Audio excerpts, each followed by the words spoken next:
Distinguished guests, welcome. Please take your seats as soon as possible if you can.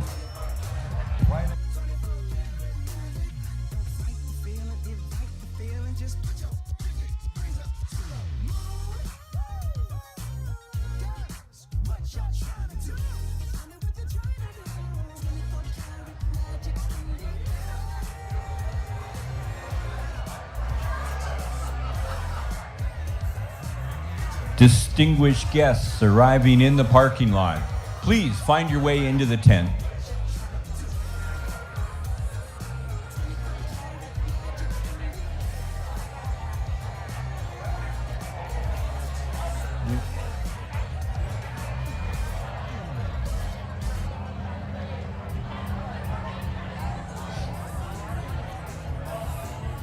Did you bring down my...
Everyone outside, please find your way into the tent so we can begin.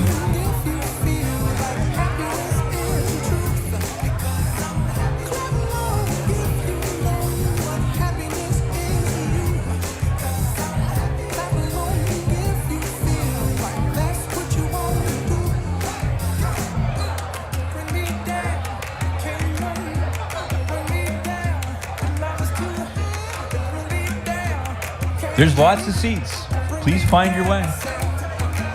Come on in.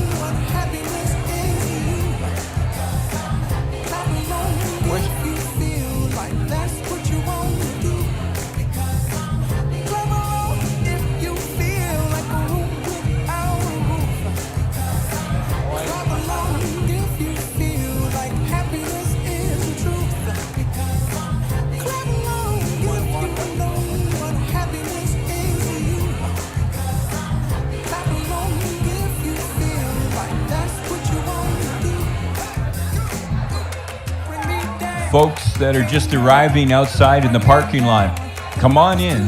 We're about to begin.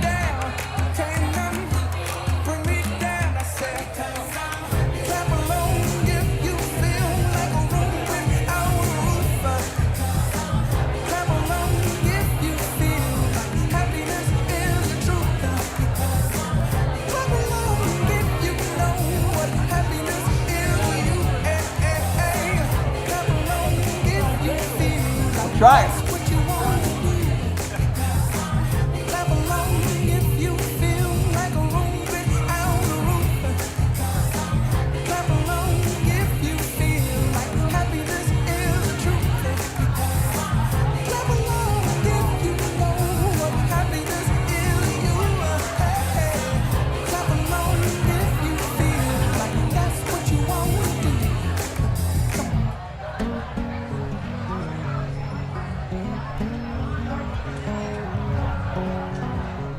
Last call for everyone out in the parking lot before we close the tent. Find your way to the seats. Cold beer on a Friday night, a pair of jeans jeans that fit just right, and the radio.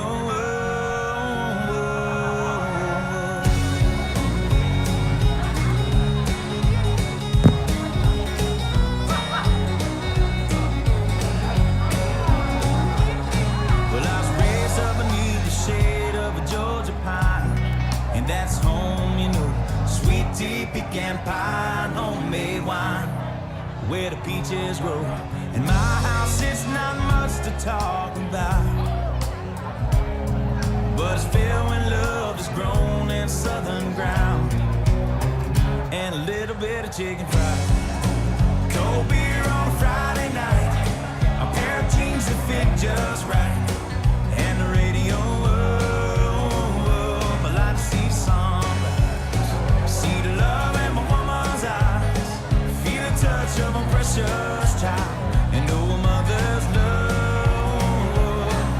It's funny how it's the little things in life that mean the most. Not where you live, what you drive, or the price tag on your clothes. There's no dollar sign on a peace of mind. This I've come to know. So if you agree, have a drink with me, raise your glasses. Distinguished guests, please welcome Sean Kinsella, Director, the 8th Fire, to the stage. I haven't even done anything yet. Thank you for the applause. Danse, Migizidodem, Wazakoni Mashki Kinetishnakas, Egwa Wasasko Teki Hun and Disiakasun, Nehia, Natia, Antimsamuk, Nakawe, Irish and Dao, Egwa Ayagueo, Gate Astawinia and Dao, Treaty 6, Gate Takaranto and the Donji. What I just said in the language is that I am Bald Eagle Clan, and one of the ceremonial names I am known by is to give light medicine. I am Plains and Woods Cree, Métis and Plains Ojibwe, and my family is from and continues to reside in Treaty 6, as well as ancestrally from what is now called Northern Ontario, as well as Ireland, although they have been settled in Munya, or you might know it as Montreal, for several generations. Tanse, everyone. Honored guests, today I have the honor of saying Tawau, which in my language means welcome, there is room, for this wider public opening and ribbon cutting of the new A building space. As you heard before, my name is Sean Kinsella, and my role here is Director, the 8th Fire, and I'm also a Special Advisor to the President, who you'll hear from later, around Indigenous matters. It has been a long road to get here, and today will not only be an honoring process of how Centennial has gotten here, but also it is important to acknowledge and honor in particular the important labor of Indigenous community members, past and present, who have helped to bring these visions into reality, including the members of the Indigenous Working Group for the Indigenous aspects of the building. Actually, we sat on pretty much all the working groups. And our Aboriginal Education Council, as well as the many students, staff, and faculty we spoke to all along the way through the design process. This is a very exciting and momentous time at Centennial College, and we are truly honored that each one of you have chosen to join us here today, whether in person or online, to celebrate with us. The story of how this building behind me came to be starts well over 15 years ago, when Centennial began its journey towards building nation-to-nation relationships and working with chiefs, knowledge keepers, elders, and community members. These gatherings led to the creation of the Indigenous Strategic Framework in 2018, which is a living commitment to reconciliation and treaty-based education that informs every aspect of my work and the broader work of the college. There are many who have been a part of this journey that are here with us today, and others have walked on. And we think of them now and acknowledge both them and all the ancestors of us gathered here today. Sorry, I'm getting a little emotional right off the hop. I would like to note today that today's event is being photographed and live streamed. The photos taken here may be used for Centennial College for our website, student and employee newsletter, or promotional materials. If you do not wish to appear in any images captured here, please let our photographer or one of our team members know so we can take those appropriate steps to ensure you are not included. With that, I would like to invite up Neil Bedell, Vice President, Student Experience and Success, and Marilyn Harry, VP Academic and CLO, to deliver our land acknowledgement and invite up our special guest, Kimberly McQuabi.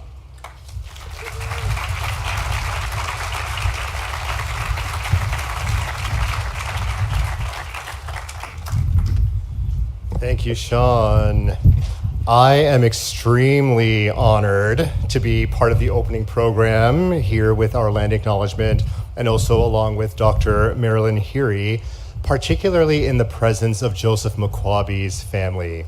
We had a fantastic lunch, shared some stories, and made some jokes. And I didn't know that Joseph was so competitive, even in the growing of tomato plants.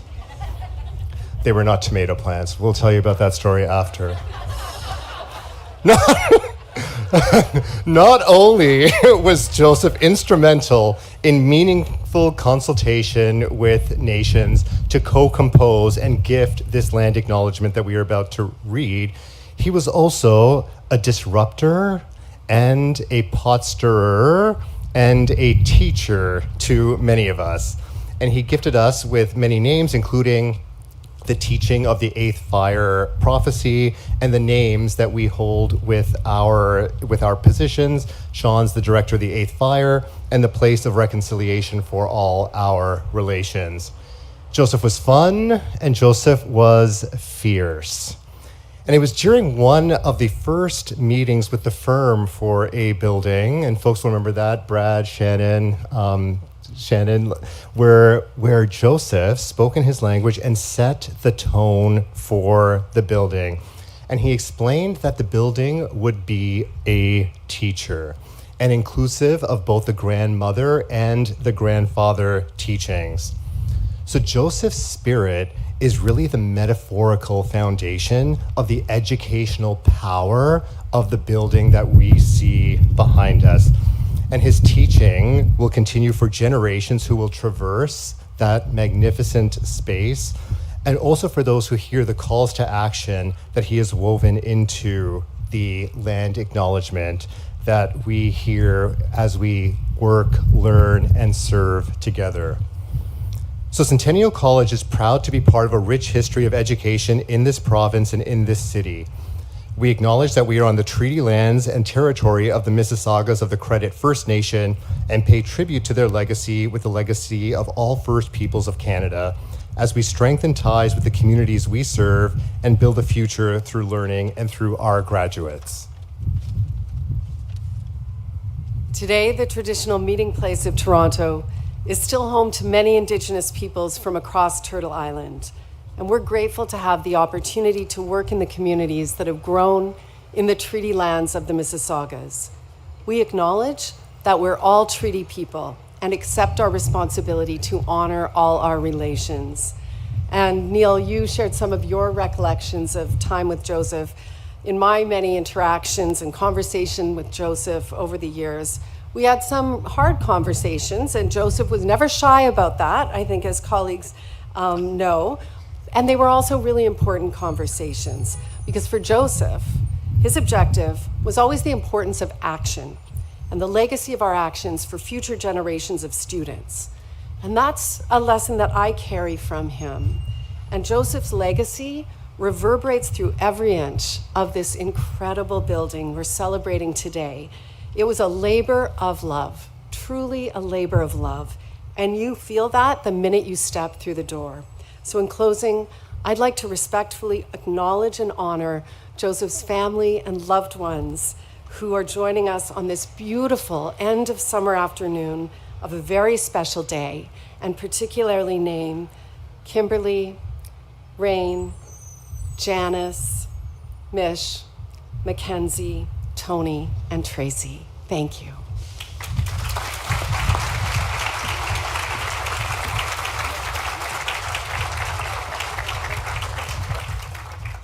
Kimberly, and as promised, the mic is yours. You can say whatever you wish.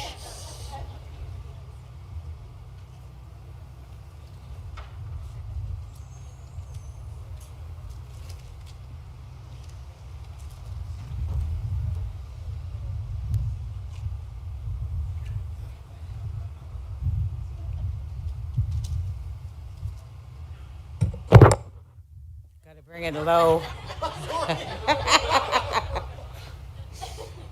As I always told Joe, you gotta learn to look down. I'm not up here anymore. Yeah, I'm the youngest of our family. So me and Joseph were the two youngest in our family. There was 10 of us. So I got a lot of picked on by him growing up. He was comical and he loved to tease the hell out of me.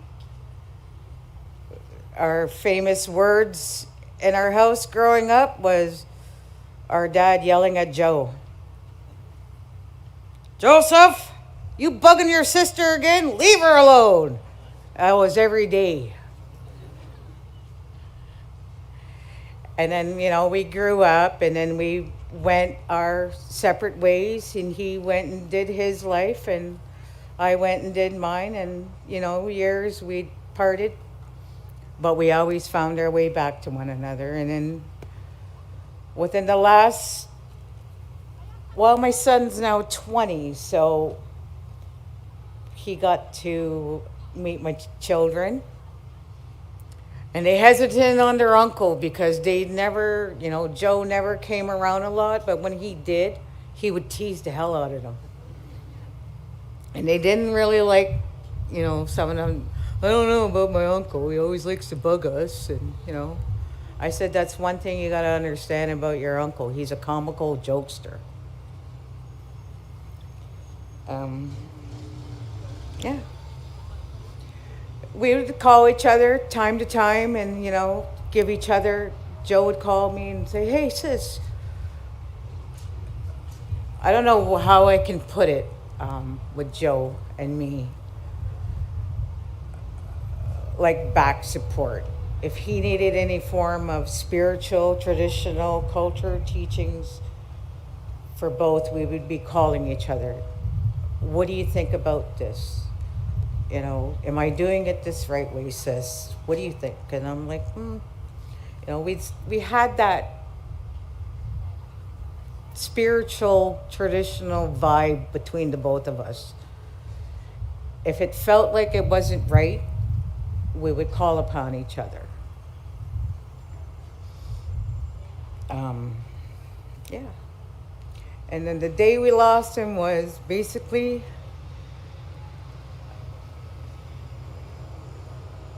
that chapter of our life was done. And I think back of all the life teachings we had given one another. And it was that strong family ties we had, our closeness, our joking. I shared some stories while we had dinner or lunch. At our last thing we always did something competitive. And that's when the marijuana became legal.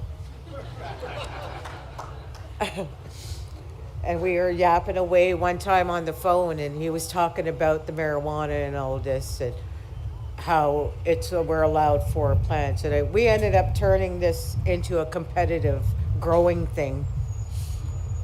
I said, okay, if you can prove to me that you keep talking about you got a green thumb, I said, I'll send you the seeds and let's grow. And our thing was to take pictures on the growth of these plants. He never sent me one picture. He sent me pictures of Cody, his dog, but he never sent me pictures. And I could never figure out, he would avoid it. He would avoid the plants. He would avoid anything, right? So our last family dinner was Labor Day weekend.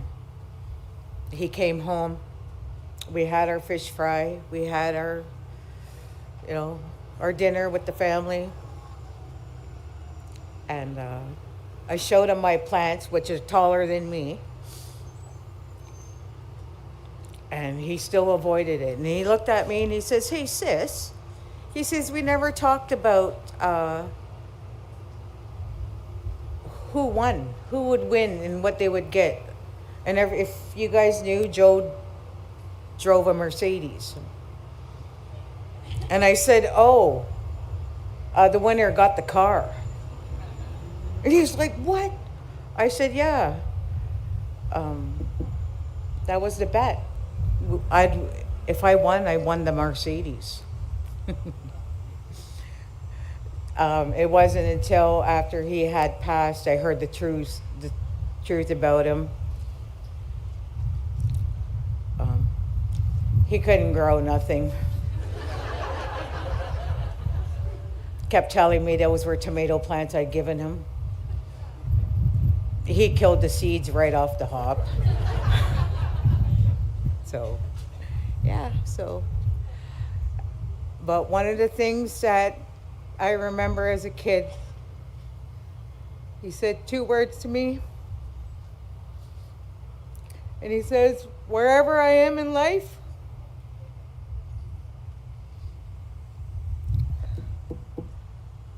it's going to be meaningful. And he just proved that to us today.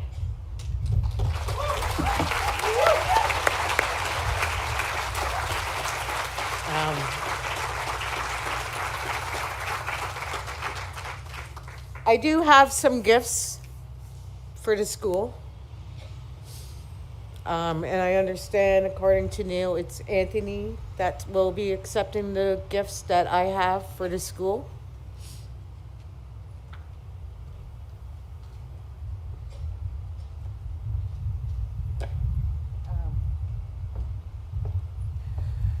When we lost Joseph, I called him Square, by the way. That was my nickname to him. And people wonder why I called him Square. If you ever take a good look, it was his head. It was his head. I called him Square. When he came home, his final ride home, we did his memorial. And this was made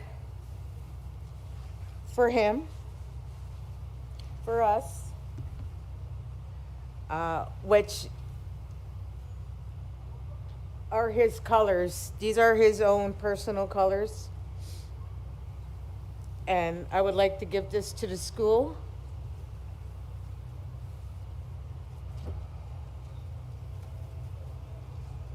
It's for you to display.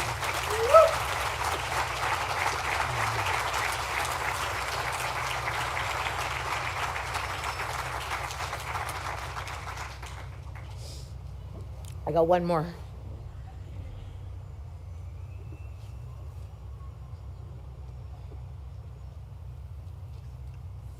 This is actually Joseph's personal belonging.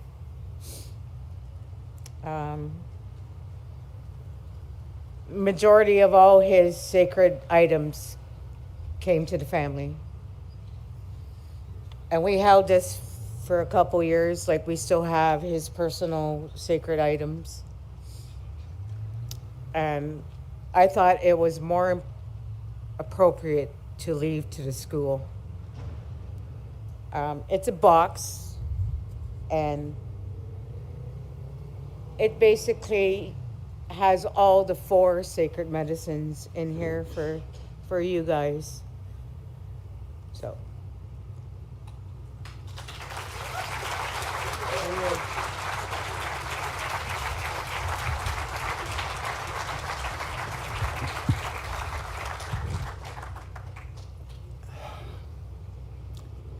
I'd like to invite Shannon to come up, please.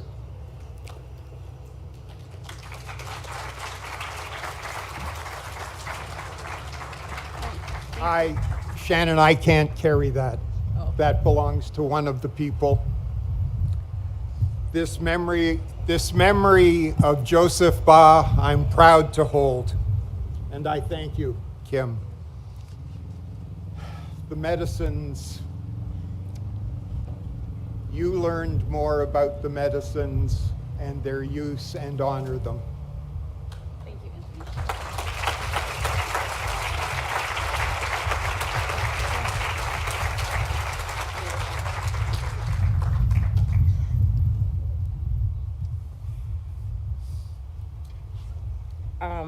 brought another gift. Just like giving out presents. When we lost Joseph,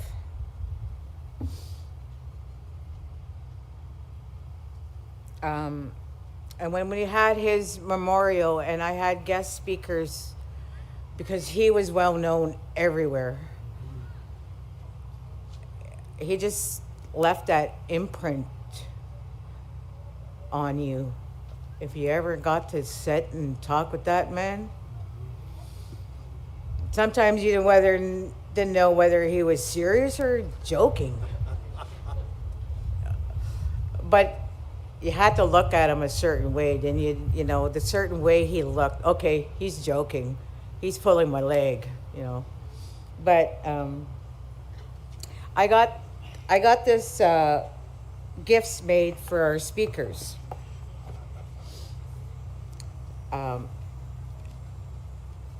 It's a stained glass eagle feather, which are his colors, his own personal colors. And what more appropriate was, after talking with Neil and a few others, they finally gave me who to present this to. That was the closest. Who was the closest that knew Joseph? And they gave me the name. And I like to present this to Shannon.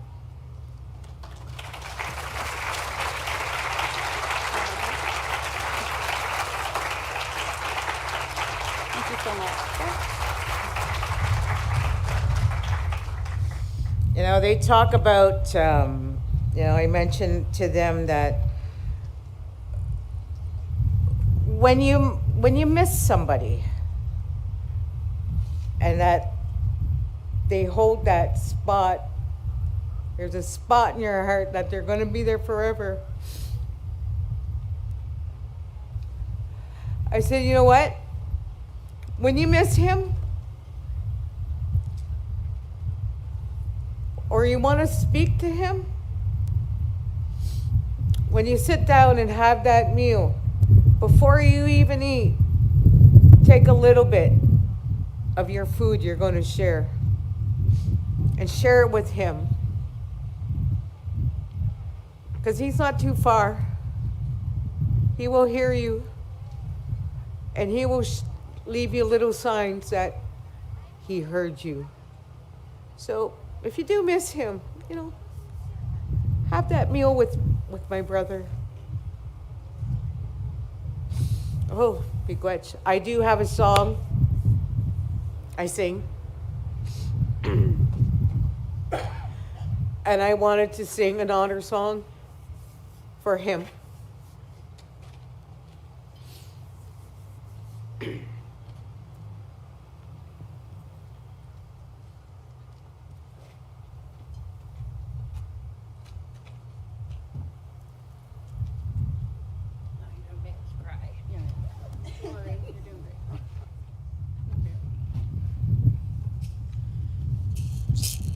thought they were going to use the big scissors. They are. Don't worry about the thick ones.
Thank you, miigwech.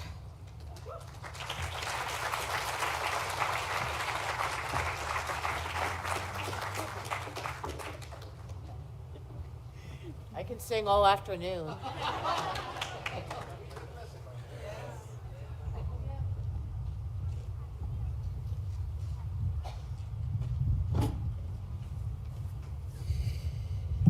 All right.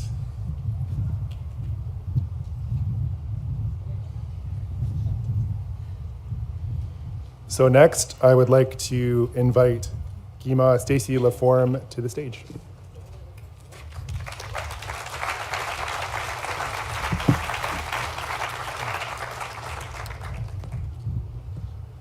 It's been a while since I've been here, and the changes are something special.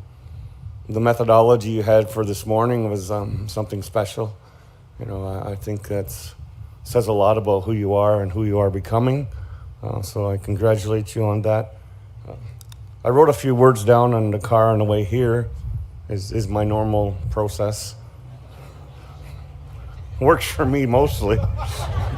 Sometimes it doesn't, but Ani, Baju, Nagani, Anishtabekanini, Stasel Form, Disnakaz, Credit Dunjaba, Mainga Dodam, Mississauga, Nishnabé Dao. Just told you where I'm from, what my clan is, what my Anishinaabe name is, how much I paid for this shirt. Well, no, actually, this shirt was a gift, actually. And you probably heard this story because I used to tell it all. Well, it's been a while, so I'll tell it. So I dress like this and sometimes fancy. This is just my everyday walking around gear. But I dress like this sometimes with ribbon shirts. And I was in Toronto one day, and a man goes, "That's a nice shirt." I said, "Thank you." He goes, "It takes a special kind of man to wear a shirt like that." So I chuckled and said, "Thank you." But it reminded me that when I was young, I would have been too afraid to dress like this, too afraid of what others would say or what I thought they would say. But the truth is, we should never have to change to fit into society. The world around us should adapt to embrace our uniqueness. That's how we become better.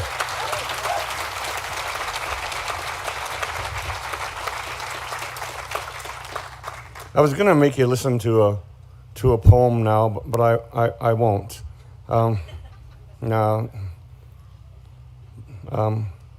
So I'll just jump into some of the things I was saying. I once said that people were talking about their legacies, and I once said to the people in the room, I said, every person should fear their legacy because we start with an idea and a vision, and along the way we strive for it and fight for it, but rarely do visionaries get to be there for the completion.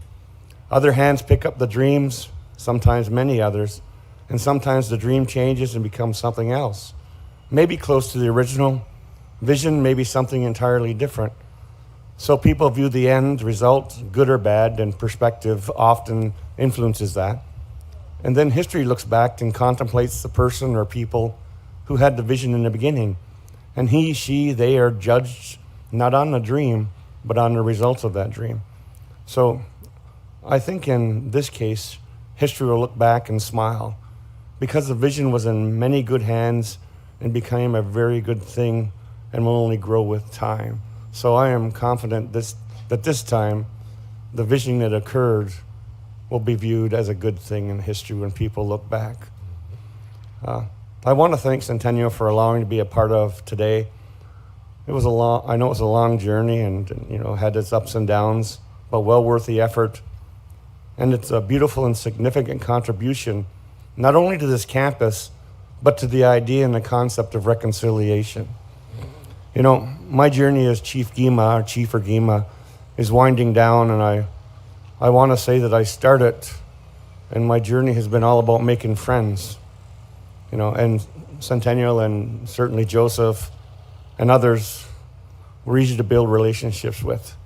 To establish a relationship based on reciprocity, treaty, friendship, and responsibility. We all have obligations. It's not just on either side of the table. If you hold a treaty, yes, there are obligations due you. But as the treaty holder, you also have obligations to everybody who lives and plays on your lands and waters, and you need to fulfill those. Now, I want to just mention a little bit about Joseph, as he played a strong role in, and what's behind us today, but also building our relationship to begin with. He and I developed a friendship, and I saw that, even though we didn't hang out very often, and I saw that he was a force of nature. And a force of nature isn't always gentle and calm. It comes with biting wind and rough edges, and I think that's the reason we liked each other, because I have my own rough edges, and I like to see a little drama created every once in a while. It just keeps the blood flowing. And when people have events like this and they plan, not that you guys do, you guys are good, but there's a lot of people and a lot of times when you go do an event and it's scheduled down to the minute, right? And I just so love to disrupt that whenever chance I get. I know it makes them uncomfortable, but I get a chuckle out of it. So I wanted to also say that Joseph was very confident and knew he could make change. I don't believe he thought there was a mountain he couldn't climb or a hill he couldn't cross, And belief is so important to success. I mean, you've got to have that idea if you're striving to create something and create a vision, something strong or powerful, you have to believe in that. Yes, you're going to be hit with the reality of bumps and turns and things, but you can't stop believing, and that's very important, and I think that's who he was. I was looking through my poems to read one, in honor of Joseph, and I thought so many different things I could say. I mean, I was going to read one called Common Ground, which is about, in this poem, I think that everybody hears a little something of themselves, and that teaches us that no matter how far apart we may be, we're never so far that we can't find common ground. And, and I think that was Joseph. And I also think that there was another one called Hope that talks about no matter what we have to face in life, we do not quit. It's in our DNA, it's who we are. And that too was applicable. And so then I read more and more and I realized there's just so many that's hard to choose. So I finally settled on this one. Got my fancy briefcase out here. Normally it's just fold it in my pocket. And I settled on, if he was here, what I thought he would say to you is, and it's like, or one he would use, and it's called My Wish. My wish is to see you stand as one, to support each other through the good and the bad. Do not let jealousy or past issues cloud your reason. Do not let small-mindedness stop you. Do not let loss and grief overwhelm you. It is so easy to be divided by pain and hurt, yet it is a time to stand together, to love one another. Faced with horror, do not become a part of it. Rather, rise above it with the strength of your ancestors. Let the children see you as you wish to be seen. Stand in the light in the darkest moment, and you will leave a legacy beyond wealth or power. You will leave a world full of hope, and hope is the brightest star in our best possible future. You usually would applaud at the end of the poem. I just say, we are on a schedule here.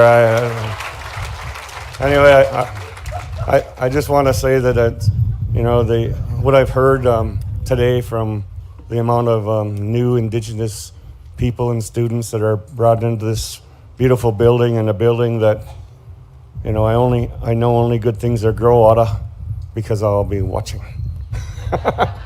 And I just want to say thank you and congratulations, miigwech. And we say we don't have a word for goodbye in our language, so normally we say bamapi kwagman, which means I'll see you again later. But given the building today, I'll say bindigan, which means welcome or come in. So bindigan.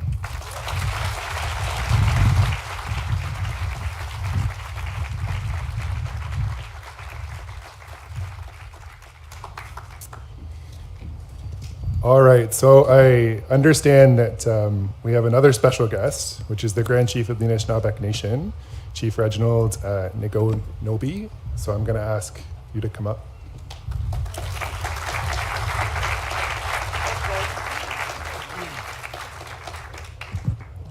Ani boju, Kwenga Anishinaabe, Mesweaging Donjaba, Name Dorum, Anishinaabe Nation, Ogimagigda, Rajniganabi.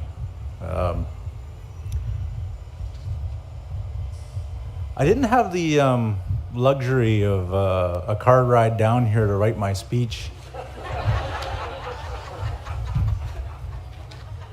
I got here, and then I was told, you're on the speakers, and you're going to get up and you're going to say a few words after Gimal the form here.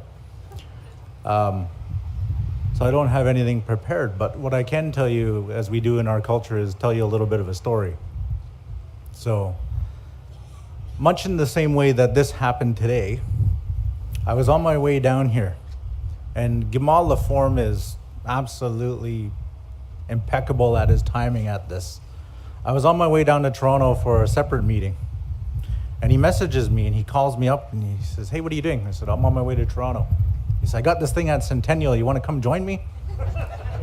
So, and him being my friend, I said, "Yes, sure, why not?"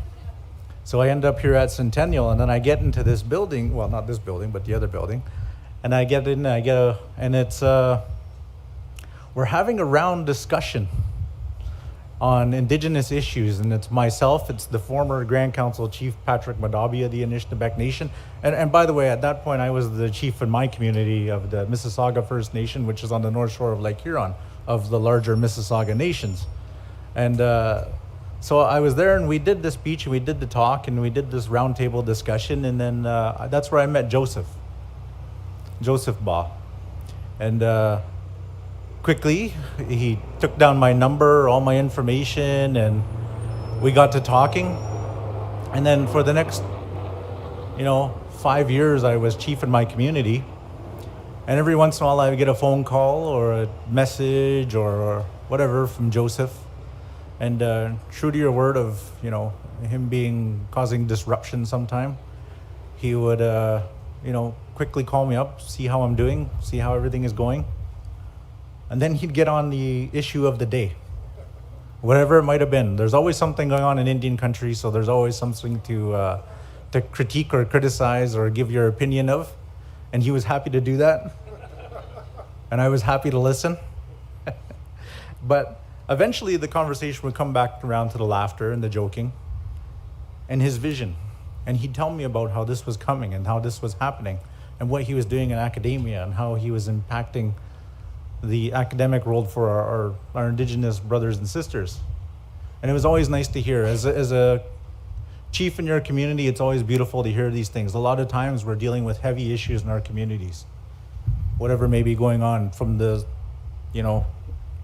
top issues of dealing with changes to the Indian Act, or it could be, somebody needs a repair at their home and they're in dire need of help and those sort of things. So it's nice to hear when you get those sort of instances. And I always appreciated that about Joseph Ba when he'd call it or he'd message and he'd talk about this, the vision of this going forward and how that would look.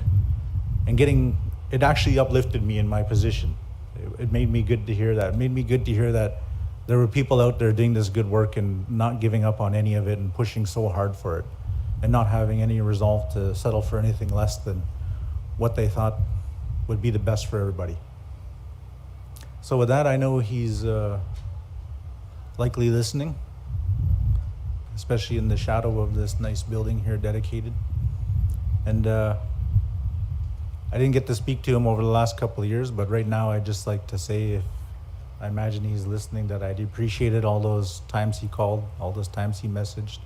And I appreciated hearing that vision, and it meant a lot to me. And so to his family today, I say, Chi Miigwech for sharing him with us. Miigwech.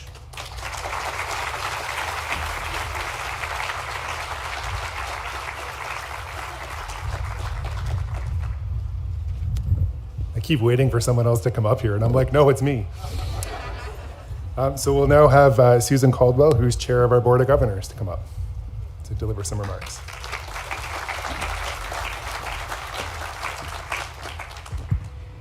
I didn't know Joseph. I'm one of the few people here who probably didn't know him, but I feel that after hearing the song, hearing the poem of hope, and hearing the stories, that I do know him a little bit. And what I do know is that he had a vision that got executed and implemented to something that I imagine is what he hoped for, what he dreamed for, and what he wished for. So for that, I think we are all here, and we can all say that this is a great day.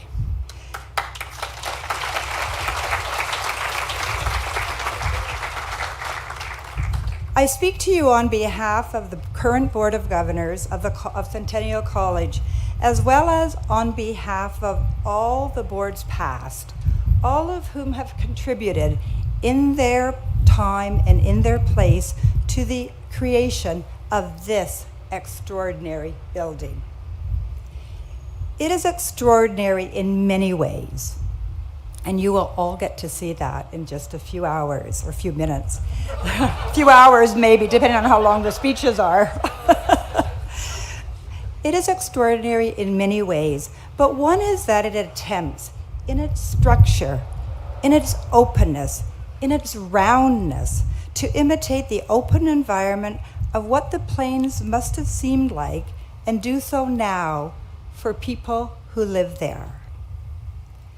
This building is a necessary extension to the A building, but it is so much grander than that. Its design aspires to model the things we wish our students to attain.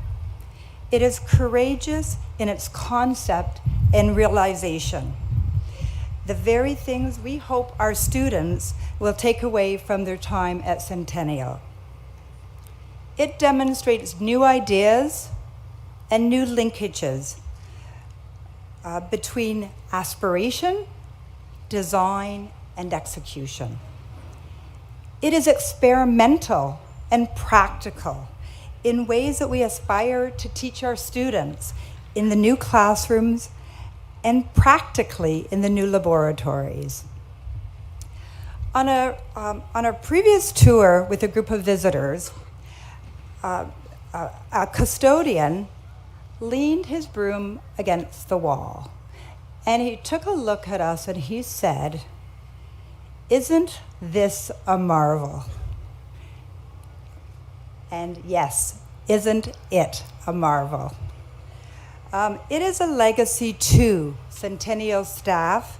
It is a legacy to Centennial's faculty, to the architecture firms that worked on it, and to all the construction teams, and to Joseph and his family, who were so instrumental in the last 15, if not more years of creating something like that, and the hope that he had that this would get done in this way. I am excited for the opportunity to have all of you visit after the ceremony, but I envy you the occasion of seeing it for the first time. Thank you very much for joining us today on this very important day.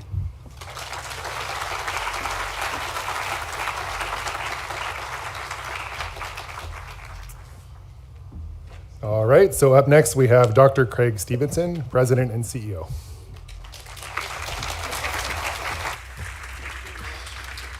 Good afternoon, everybody.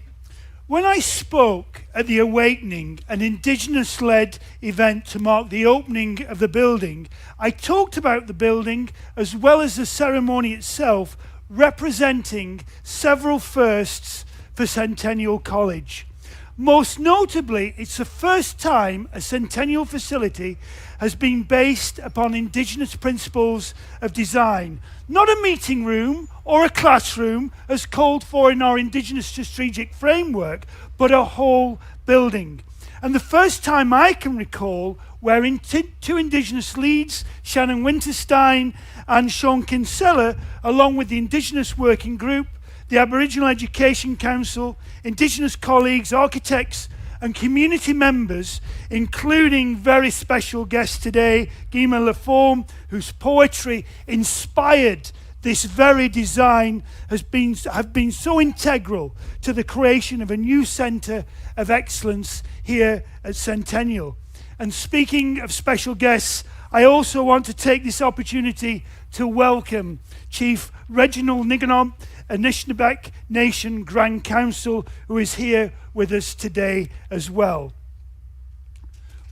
Thank you. When you add sustainability and inclusivity into the mix, the other two key drivers behind the conception of this new build, the list of firsts is even greater. This is Canada's first mass timber, zero carbon, LEED Gold higher education facility. Indeed, Ontario's largest mass timber institutional building to date. Yes, thank you.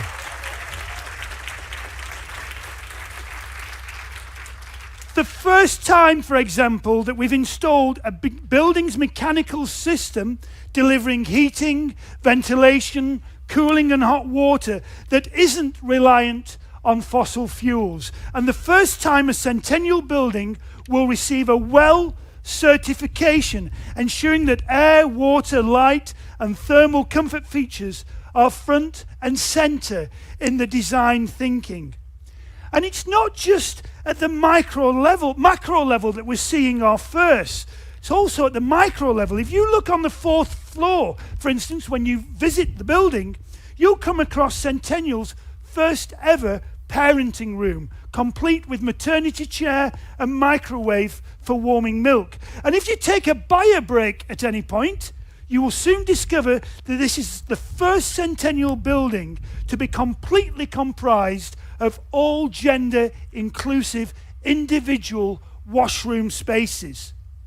And there's more. Oh, thank you. And when you visit the office areas, you'll be immediately struck by the use of highly adjustable workstations, focus rooms for quiet work, and formal and informal meeting spaces for dialogue and collaboration. All key elements of our first ever Centennial suite of agile workspaces. And you know what's a first for me personally, and it was mentioned earlier, walking into this space and discovering that it calls out teacher, instructor and guide. For the first time in my 30 plus years in higher education, I wish I could say 10, but it's a bit more than that, I experienced a building that not only hosts teachers, but is a teacher itself. Everywhere you turn, you are learning.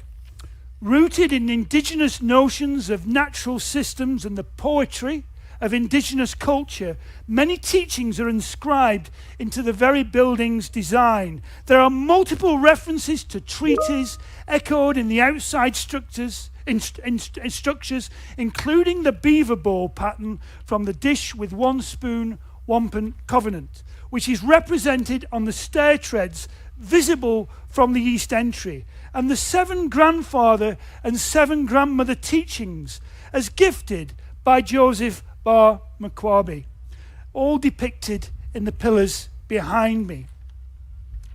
And for our students in the architectural technician and technology programs, they can learn from the exposed elements of the building. These have been intentionally showcased, not only to share examples of Indigenous culture in architectural form with students, but also to demonstrate architectural elements of sustainable building design, including clean technologies for heating, cooling, and solar energy generation.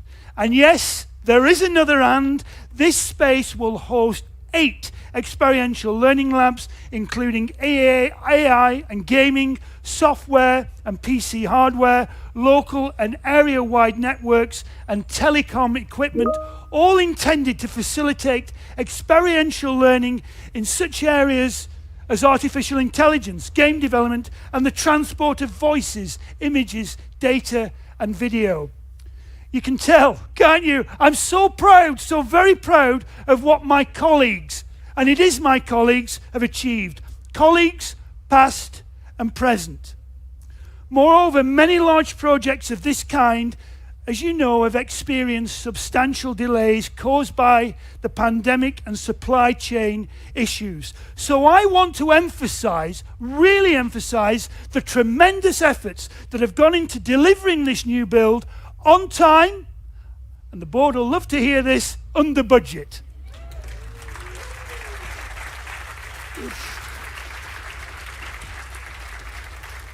This was a design conceived under the previous leadership of President Emeritus Ann Buller. The working committees and project delivery framework were initiated by Shannon Brooks and continued by Oksana Robertson and Henry Decker, supported by Adam Crabe, Syed Hussein, and other members of the facilities, IT, and AV teams, all of whom were guided by CFO Brad Chapman and supported by numerous teams and individuals, including the Indigenous Working Group, co-chaired by Sean Kinsella and Shannon Winterstein, as well as our external partners who work with us to bring this vision to life. The design builder team led by Ellis Don, including amongst others Dialogue and Smoke Architecture, Collier's project leaders, and the bridging and compliance team led by Gow Hastings Architects, partnering with Two Row Architect.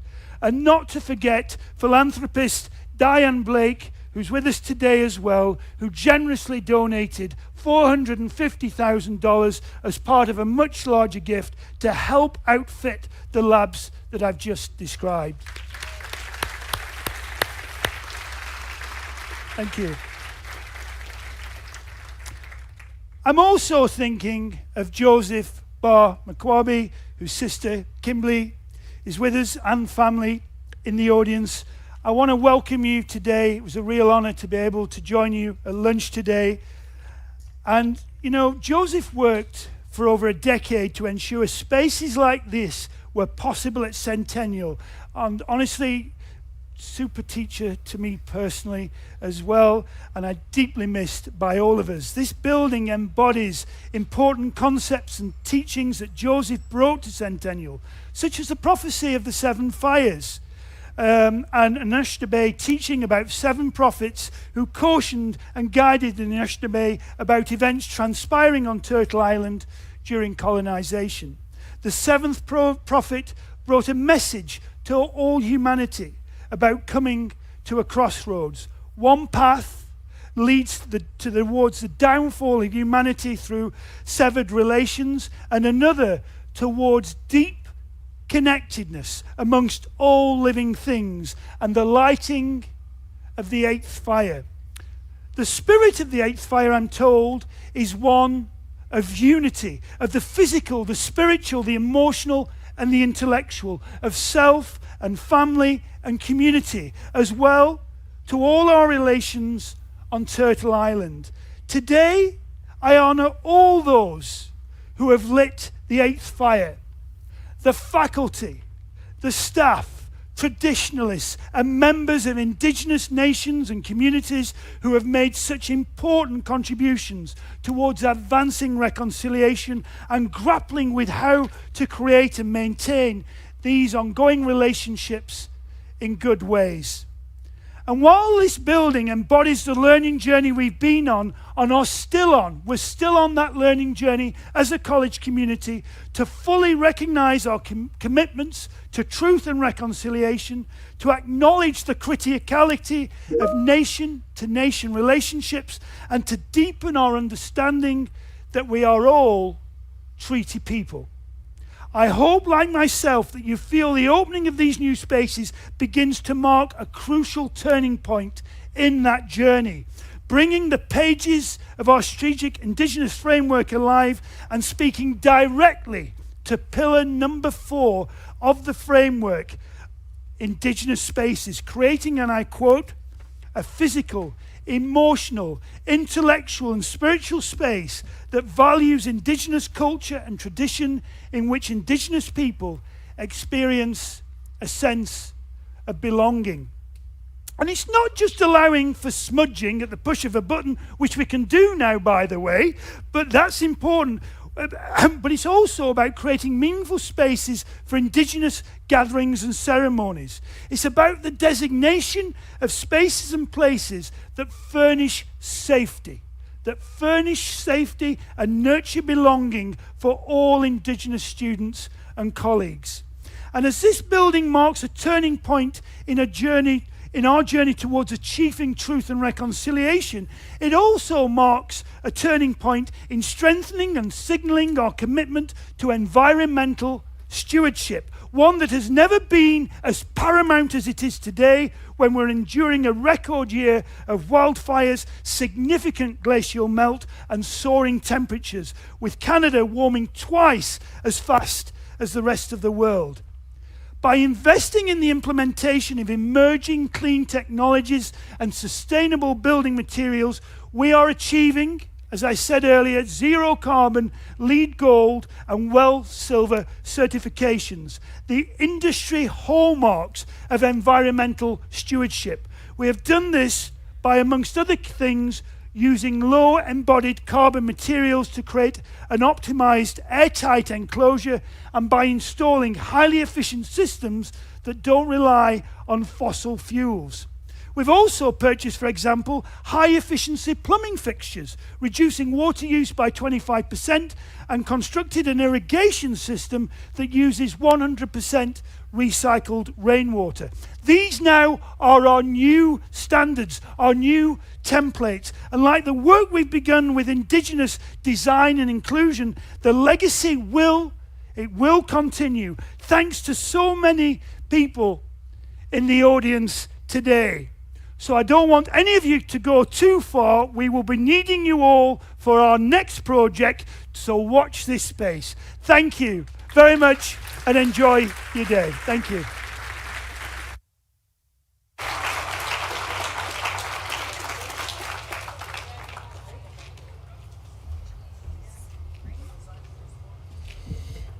Getting warm.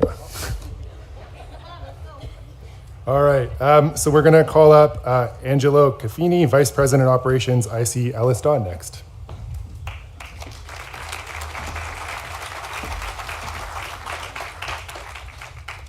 I still need my paper.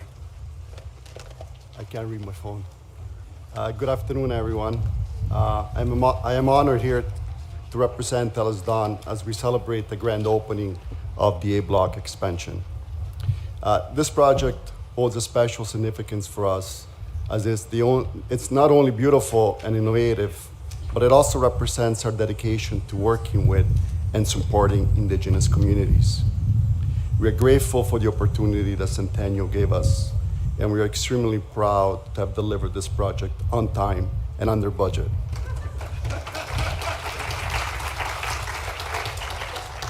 The mass timber used is not only sustainable, but it also honors the traditions and history of the Indigenous people.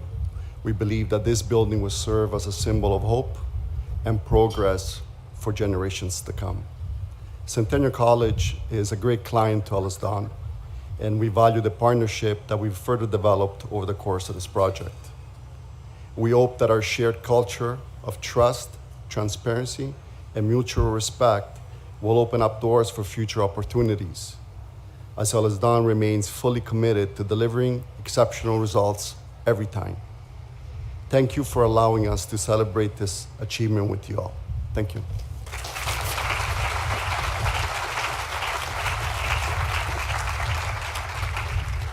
All right, next we're going to have Aledia Smoke, Principal Architect, Smoke Architecture, to come up.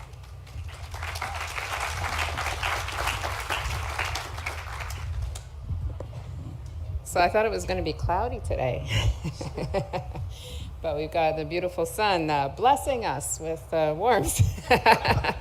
and I see many of you are in suits, so beautiful suits. And yeah, I wanted to say a few words about the team. There's such a large team that has made this possible. And what I've been told by Indigenous artisans who work with sacred sacred artworks is that those artworks need to do work in this physical realm. And so they decide what artists they're going to work with.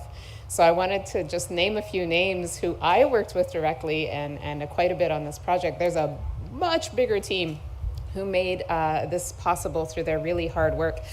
Thank you, each of you who were called to help with bringing this through into reality, into our reality. So first and foremost, on the Centennial team, Joseph Ba Makwabi, he shared with us just before he passed on those Nokmis teachings. So we'd heard of the Mishomis teachings. We had never heard of the Nokmis teachings. So that was so valuable to us. And so, and I also had never heard about the seed story. And I will tell you that the inspiration for the form of the building is one of seed, growth, culmination, and a return to balance. And now it takes on a whole new meaning to me. So thanks to Joseph Ba for that. And of course, Sean Kinsella and Shannon Winterstein with the Indigenous Working Group. All of the administration of Centennial College to have the courage to do this. This is a space for all students, but it is built on Indigenous principles, and that has never happened to my knowledge in a post-secondary institutional environment. And that is a powerful statement, because what I just heard today from Field, who was excitedly telling me about the Keepers of the Fire space when I went there, and I was like so proud to hear her burbling on about that as she was helping me smudge this morning at the push of a button, that she said that the students have been moving through here and they feel welcome, the international students who are coming from far away. And I think, you know, when you bring those principles that originated in this land, everyone who visits feels special, feels a little bit of their presence there too, because we all share the land, and that's something we all have in common. So thanks for having the courage to do that. Of course, Matt Hickey from Two-Row on the compliance side, and Robert Balaksak from Colliers. Thank you so much for your leadership and organization, keeping us all on track. Ellis Dawn, early days, Michael Whiteley and Vince Davenport were very instrumental. Thanks, Michael and Vince. And of course, later days, during the construction, Dan Beadle. Wonderful to work with Dan. It was a real pleasure. And the dialogue team, Camille Ganuelas, I think she is here today, and Juan Portuguese, Cohen, Craig Applegath, just a beautiful collaboration, a real pleasure to work with them. And from my team, Smoke Architecture, Larissa Rock from Wanapate First Nation. She just got her architectural stamp. So. Yeah, and Chelsea Jacobs also worked on this from Curve Lake First Nation, and later days, right at the very end, bringing it over the finish line, Julie Bedard and Sarah Tyler. So thanks to my team. The building depends structurally on the cornerstone of a sincere heart-to-heart relationship represented by the Haudenosaunee Wampum, the friendship belt, which you can see in that cornerstone. Growing up out of that are the Nokmis grandmother and Mishomis grandfather teachings. They represent a commitment to each other as humans, and so importantly now, our commitment to all the diverse life systems that support us. In this space, we honor our ancestors, knowledge carriers, and elders who've worked tirelessly against all odds to bring these teachings through alive. We enter the building at the east, the direction of sunrise and new beginnings, with a representation of that Haudenosaunee and Anishinaabeg agreement of the dish with one spoon, or beaver bowl wampum, that represents our commitment to protect life when moving through this territory. So that's not just human life, that is all life. Moving through Wisdom Hall, we follow the natural rise of the earth that was there all along, and remember our greatest teacher is the land and the life in it. We also honor Yatki Ibenanik, Highland Creek that connects Centennial's Morningside and Progress Avenue campuses. This element of water is one of becoming. Wisdom Hall is decorated and graced with artwork by Daniel Hyde, who has roots in Garden River First Nation, and Dakota Brandt, who's Mohawk from Six Nations. And they've created renditions of the Haudenosaunee and Anishinaabe creation stories in the shape of Yatki Ibenanik's river meander, so you can see the pathway that river takes right inside the building. By keeping these teachings close beside us and implementing their principles in what we do and how we build, we are becoming something new together. That's what our ancestors always hoped would happen when we first met. We reached the Ode heart of the building, the Indigenous Commons, which is a domed space. The ring beam is worked by Rebecca Baird, who's a Cree Métis artist, and it shows Grandmother Moon and our important diplomatic spokesplants, the 4 sacred medicines. This space reminds us that now is the time to sit together at the heart of things in a circle that represents equity. Ask good questions, listen to what's shared, and implement what we hear. If you yourself are undertaking something, a project of significance that has the potential to have an impact on its territory and its people, the other life that lives there, find out who speaks to that territory that you belong to and ask who else should be invited to help make those decisions. If you don't know what to ask, that's great. Start by asking what the most important questions might be. Double check you've understood and act on what you hear. All of the true things that are woven through this building were brought here in that way. If you're an Indigenous young person considering your path, please consider joining us. Try out architecture. We really need you. There's so much work to do. Thank you so much. Chimiigwech.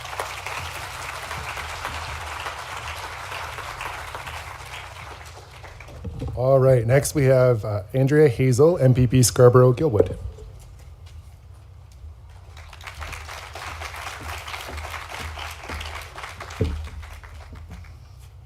There's a lot of us here today. So good afternoon, and I just want to say thank you for all those that shared the story about Joe, and I get to know why this building behind us is the vision and the brand, and it's so spectacular. And so thank you for sharing those great moments about his vision, and for Joseph family that shared the poem, the dance. We felt it. I think all of us felt that love. And so to our distinguished guests that are here today, the teacher staff, community scholars, and trailblazers, today we gather not just to cut ribbons and snap photos, but to unveil something truly spectacular. Centennial College's brand new learning space. It is not just a space, it is a game changer, a knowledge arena, and a testament to our unwavering commitment to excellence. Now, let's be honest, it's been a journey. From blueprints to bulldozers, we pass it when we visit Centennial College. From dreams to reality, it's been a ride filled with dedication, tenacity, and maybe just a touch of stubbornness. We hear some of that today, right? But that's how great things are born. This new learning space is more than concrete and glass. It's a hub of inspiration and incubator of ideas and a launchpad of future leaders. This is where the magic happens, where questions are asked and answers are discovered. It is where students become scholars and scholars become world changers, right from Centennial College.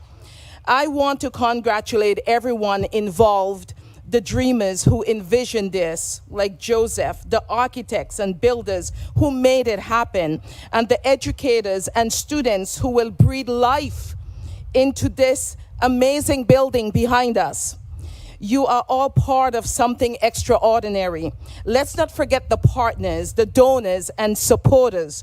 Your belief in this mission is the wind beneath the wings, and we all immensely grateful for your unwavering support. As we swing open these impressive doors, let's step into future filled with endless possibilities, and that's what Centennial College education system continues to give, and it will continue to do bigger and better things in the future, and it's right here in Scarborough. Give it up for Scarborough.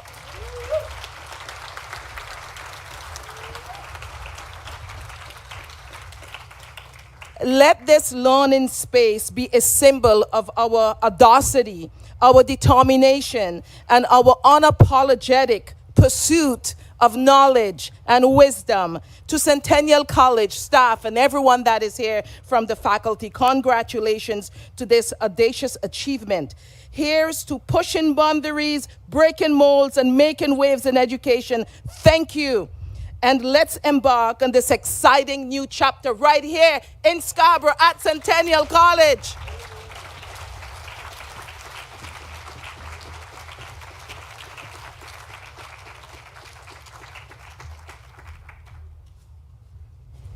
I keep moving this up. I'm going to try and move it down after this one. I know I'm tall. It doesn't look it, but... so the second to last, just to give you a sense of where we are in terms of the agenda. Delhi Begum from MPP Scarborough Southwest.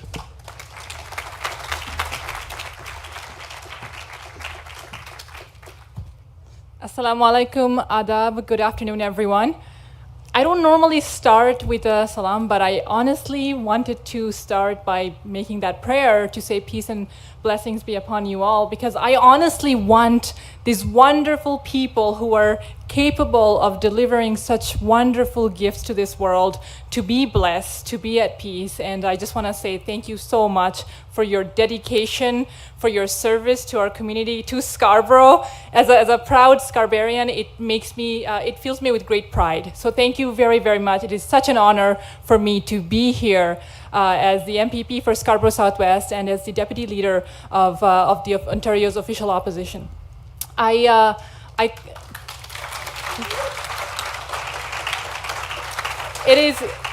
is a proud moment, and I have to say, you know, when we look at this, and I know many of you are ready to go in and have the tour, so I'm going to try to keep it very brief. I am, as a 1.5 generation immigrant here, I believe I have a little bit of a task, a little bit more than the usual settlers, which is you have to learn a little bit more about the history, about the Indigenous history. And one of the things I have, a privilege I have, is my co-deputy leader, who's Sol Mamakwa from Kiwetnang, who teaches me a lot. And we have Chief Laforme, Chief Niganov here today, and I got to listen to you. And I know Chief Laforme always says that he prepared his notes in the car, but he speaks spectacularly every single time and teaches us a lot. So it provides us that opportunity to learn about the history, but also to learn about our responsibilities, the duties that we have as settlers, as immigrants. And honestly, one of the most beautiful things I heard today, and I know that Joseph will be very proud, and I know Kimberly and the whole family are here. Honestly, I feel so proud to see the way Centennial has been leading in making sure that it's a place of belonging. And I want to take a moment to recognize someone who's recognized everybody else, Dr. Craig Stevenson. Because under your leadership, as well as the entire team that's been behind creating this space, I know, and I've been to a couple of events for Centennial recently as well, every single time I come here, I see more and more how you make sure that you create this place to be a place of belonging. And it makes a huge difference, because we know that this place will not only be a place to, you know, learn from the teachers, but the place itself is a teacher. The place itself will teach us to know what took place, to understand how we can be better, I would say, you know, better upholders, better advocates for this world. And to be able to be better caretakers for this land, for the water, and to be able to take care of one another. So I thank you very, very much. I hope that we will continue to learn. And I also want to say, I'm so proud that we have Centennial College here in Scarborough. I have an international student here with me, and I know she's very proud to see and to be able to start her schooling here very soon in a couple of months. So thank you so much. I wish you all the very best, and congratulations once again on this wonderful occasion.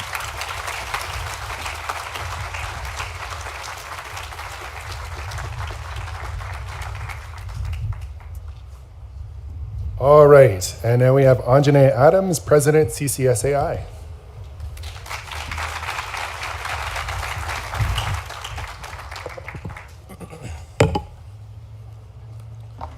Hello, Tansei.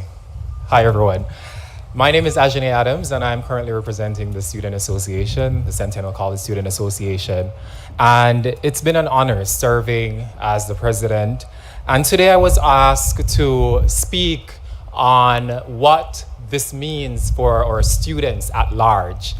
And in that moment when I got that email, I started reflecting on my journey here as a student at Centennial College.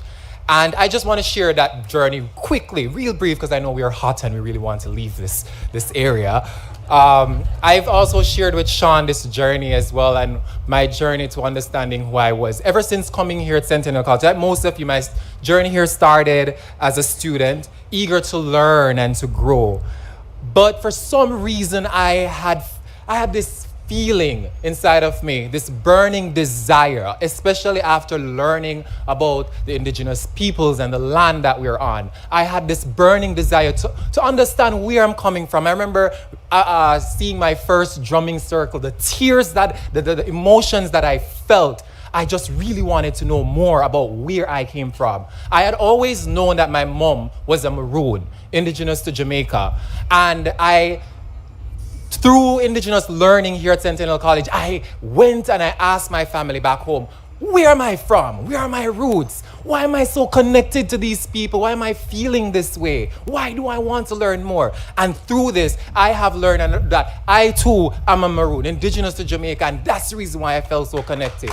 That is what it means for students here at Centennial College, right? That is what it means. I learned, and I cannot begin to express how much I appreciate this newfound connection to my heritage. It's a feeling of belonging, of knowing where I come from, and of being proud of my roots. Now, I firmly believe that indigenous communities are an integral part of our shared history, and we are one community. Together, we can foster a spirit of unity and understanding. Again, we are one. Now, as the president of CCSA, I'm proud to say that I'm an advocate. I'm happy to say that to myself, that I am now an advocate for indigenous people and an ally. I believe that it is important for us to acknowledge and celebrate indigenous cultures, not just during Indigenous History Month. I believe that we should do it every single day. Now, I also believe that this expansion isn't just a building. It is sacred, a space that creates visibility for indigenous students, for indigenous culture, and for us to celebrate it.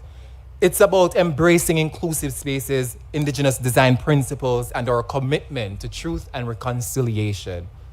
Now, this building has captured our hearts and imagination. Now, the other day we had the opening ceremony, the public opening ceremony, and I shared a few photos online, and let me tell you, the excitement from coast to coast to coast, from Alberta to Nova Scotia, from my fellow student leaders, I was just showing off on them and like, look at my building, look at our building here, right? And they loved it. Now, crucially, this project aligns with our college's indigenous framework, incorporating the concept of the two-eyed seeing. It's about viewing the world through the lens of indigenous knowledge and Western knowledge, fostering unity. Now, Centennial College Student Association, we as an association, we are committed to making a difference. We are working towards creating an indigenous stage, of course, with the help and the guidance of the 8 Fire and Sean Kinsella. And what I can say is that we're not just doing this. In doing this, we are ensuring that we are listening and we are learning as a group of people and as an organization. Now, in closing, I want to express my gratitude to all of you for being a part of this incredible journey. Let's stand united and embrace our shared cultures and create a brighter future for Centennial College and beyond. It was Justice Ketanji Jackson last week in a speech. She said this, and I just added this little piece just not too long ago. If we are going to continue, I quote, if we're going to continue to move forward as a nation, we cannot allow concerns about discomfort to displace knowledge, truth, and history. We cannot forget, because the uncomfortable lessons are often the ones that teach us the most about ourselves. We cannot forget, because we cannot learn from past mistakes we do not know exist. Jimmy Quetch. Thank you.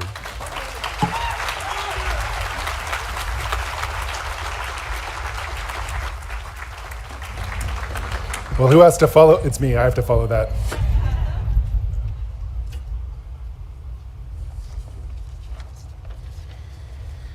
All right, so we have a couple last pieces before we'll let you into the building and say Bindigay into the building. But in closing, I want to say a big Gichi Miigwech and Kanasko Mana to all of our speakers today, with a special acknowledgement of gratitude to the family and community of Joseph Bamakwabi, to both Gila Forum and Chief Reginald. And I would like to ask Kim to come up again to share another song, I think. Okay. See, we're rolling with it. We're rolling with it.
All right. So the next on the agenda is the cutting of this ribbon with the giant scissors that I have explicitly been told I am not allowed to turn into firewood. I asked. They're being archived. So we're going to have Dr. Craig Stevenson along with Susan Caldwell representing Centennial College, and Guillemot Laforme and myself to cut the ribbons. The cutting will really be Guillemot Laforme and Craig. We do have a number of these small scissors behind here in case the big ceremonial scissors don't work. This symbolizes the nation-to-nation relationship that is referenced in our land acknowledgement and showcases the way that we ensure that we are acknowledging the sovereignty and nationhood of our partners in treaty. Following the ribbon cutting, we would like to invite you to Bindigay and join us in the A building where we'll have some snacks and refreshments prepared by our culinary School of Culinary and Hospitality. Woo! Small woots, big woots. It'll be in the kitchen of our Indigenous office, as well as in the Dewayagan Cafe, which is very exciting, which is on the 3rd floor. So please visit both locations because the food and beverages might be different. I kind of got some last time. Someone please make sure that I eat. And then reminder, for any of the speakers, please stick around for photographs after. You can hide in the shade, that's okay, but don't run away. Okay, miigwech.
I think Stacy just took some of those as a parting gift. All right, miigwech everyone. We're going to do some photos, but I will welcome everyone else. If you want to go ahead into the building, please do. We'll be around to give tours of the space a little bit later and tell some of the stories. But thank you very much. Chi miigwech. Miyoki sakao. Great day, everyone. Pamapi.